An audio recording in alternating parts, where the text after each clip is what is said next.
すみません。すみませんでした。すみません。すみませんでした。ごめんなさい。すみません。すみません。 Seriously? How many times can you apologize in a single season of an anime? The answer? It's over 9,000! This show gives me diabetes. It's sweet, shiny, and safe to a fault, or what I like to call hyper wholesome. If you just want soft vibes, you'll be fine. But if you want conflict, gravity, or real consequence, this is the wrong anime. Stick with me. I'll show you how the shiny animation hides a hollow center, why the romance feels like a cliche Hallmark card, and why the quote-unquote drama falls flat.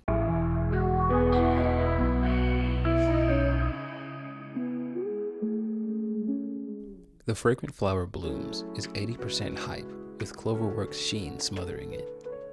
It's supposedly acclaimed for being realistic, when it's anything but. The reasons are simple. Its author relies on cheap, superficial drama with stereotypical characters, yet somehow it's topped the charts for summer 2025 anime. Characters are incredibly one-dimensional. They often have nothing that makes them particularly interesting and are heavily dependent on tropes. The pitch had potential for a good romance plot. In theory, it could have been a Romeo and Juliet style love affair, a romance interrupted by bitter rivalry between the two schools, having to choose between their friends and each other. Instead, we got a generic, unwarranted dislike subplot, as if every character is unable to think for themselves beyond the artificially generated conflict. I imagine the writer was thinking, just give them any internal conflicts, no matter how absurd and or unrealistic it is. The important thing is to provoke a feeling of false empathy from the viewers. Obviously, by using drama or cruelty, you'll create the illusion of depth and a sense of realism. But in reality, it's just another element used to generate emotional impact, not coming close to realism. Apparently, we're supposed to feel sorry for the main character, who happens to be blonde, conventionally attractive, and tall. Practically a magazine model, but who, of course, for the sake and convenience of the story, feels lonely and unloved. Now, there's nothing wrong with that. We all have insecurities, regardless of how we look. However, the whole "I look scary" trope is played out, and the anime Toradora did it much better in my opinion. However, the reasons behind all this are worthy of a Disney movie.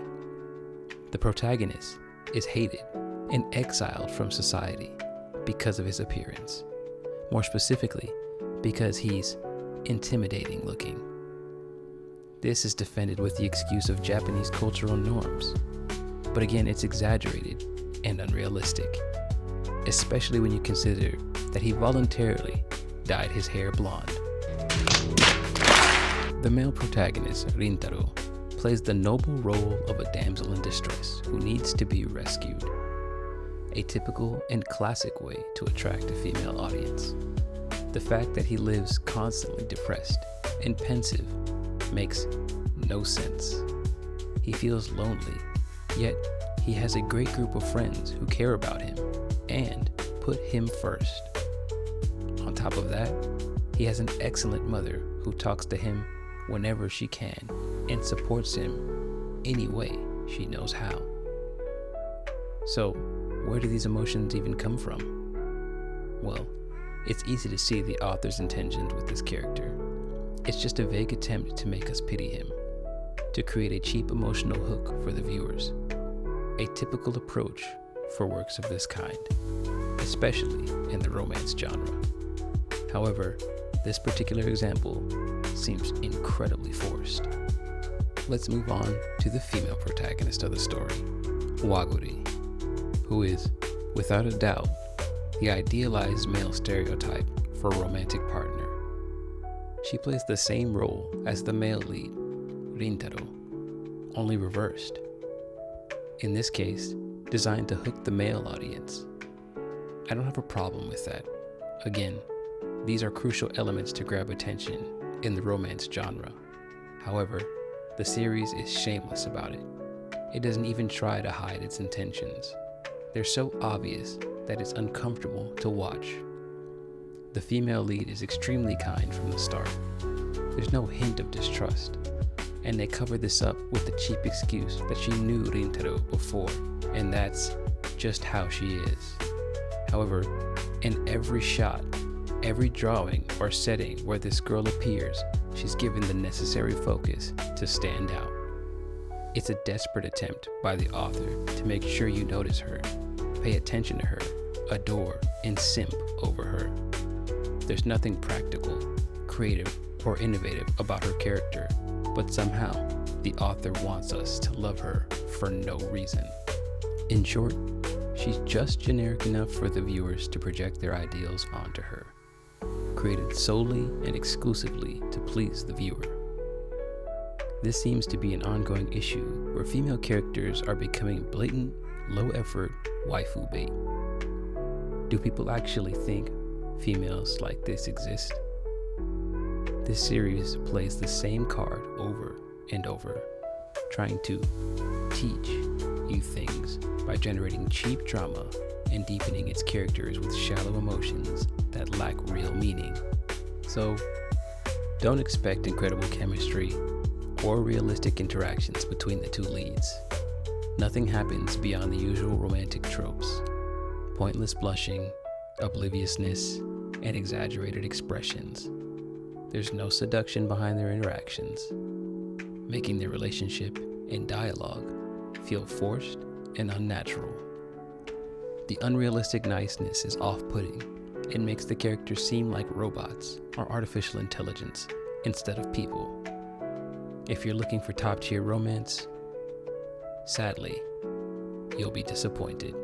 Romance stories that take themselves seriously, like this one does, are at their best when they blend realism and fantasy. However, none of the characters behave or act like real people in this show. Everyone is emotionally receptive and understanding.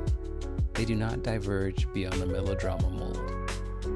I get the appeal if you're a romance lover who doesn't want anything heavy in your anime selection, but this show barely has any plot as a result. It skates by on beautiful animation and lackluster feel-good moments that serve no purpose other than to pad the runtime. So I ask, what's even the point? There's no character development. They all start off fully developed. They seem to be emotionally mature and expressive enough to get through literally anything. It's like watching a bunch of therapy bots talk to one another. I know this review may seem a little harsh, but I genuinely don't know how this show is #1 for Summer Anime 2025. It should have ranked below Dan to Dan and Gachakuda, without a doubt. Low stakes, zero organic conflict, and lackluster or no exposition. That's all for now. Thanks for watching to the end. Don't forget to like and subscribe.